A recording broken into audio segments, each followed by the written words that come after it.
We had a lot of fun playing, and they allowed us to have that fun. And there wasn't the pressure of winning and losing a lot in the beginning until you got onto teams where competition was healthy, but it got a little more serious then. But the fun of playing and the exhilaration of skating hard and wearing yourself out physically was wonderful to have at that time in our lives. I really, to this day, believe that the minor hockey dressing rooms really begin to instill in kids how to get along with people, their peers in the setting that they play, who you have to get along with and know how to work with them. All of those skills come right out of the minor hockey dressing room. And I think those skills were more important than any of the hockey that we learned.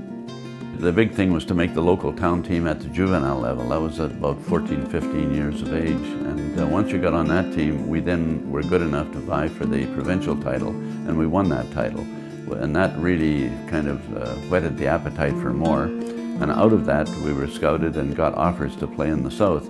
And coming from a mining camp, that was very important to us because our parents didn't make enough money to send us away to school.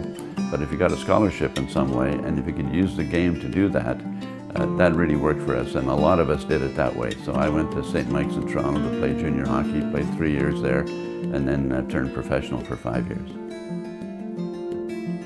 I went back to school first to get an undergraduate degree, and then I worked in hockey on the West Coast for some 15 years, but went back to law school when I was 40 years old.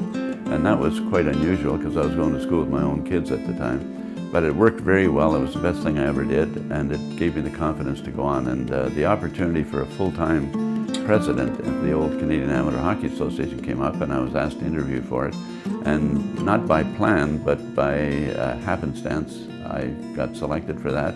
And I really thought it would only be a short-term opportunity, but it turned into a 20-year job, and I thoroughly enjoyed it all the way. I think the accomplishment that pleases me most was after the success of the World Junior Team and the National Junior Competition was bringing those two organizations together, the old Hockey Canada and the Canadian Hockey Association, merging into one, and while still maintaining the right to Hockey Canada. Once the two organizations came together, the doors really opened. We were able to deal with the National Hockey League general managers and the players directly, and they were prepared and willing to give back to the game, so our programs really took off from that point.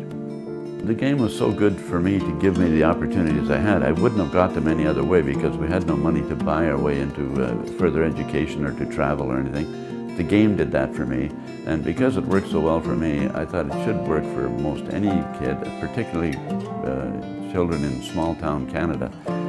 The game is wonderful to get them started in life, and as I got into the business end of hockey, I thought the more kids we can give that opportunity to, the better it will work for them. Whether or not they become good hockey players or not, they'll get a better start in life by the experience in the minor hockey dressing rooms. I think as you get older, you begin to appreciate how good the country has been to you, and there's a bit of an obligation builds that we should give back a bit. And when you look to give back, you look at those things that have worked well for you, and sport has been, and when I say sport, I talk team sports mainly. It provides life skills in a peer setting for kids that are invaluable as they grow, and begins to create an independence in them to reach out and do more and make more happen. So giving back through sport is a good way to give back to your country.